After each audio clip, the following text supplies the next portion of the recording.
The first game is Galway up in Salt Hill. We knew it was going to be a big test up there. He started okay and then they got 3 goals in I think 10 or 12 minute kind of blitz. An Labhair JJ Delaney, a bounce on Linn Lastig! Agus Ceannais Linn sa first, chance at Agus Craolta and Niall Healy.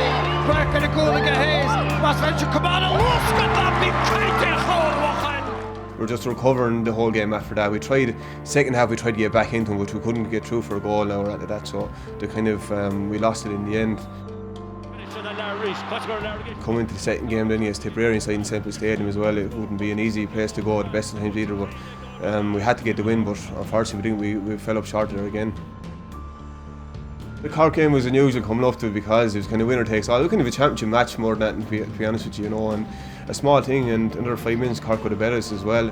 This Ritchie power gananga, Kirstach na macha Ritchie, agus tan sprick. I'm sure it's another bullock and crew at Árann. Unfortunately, they end up being relegated.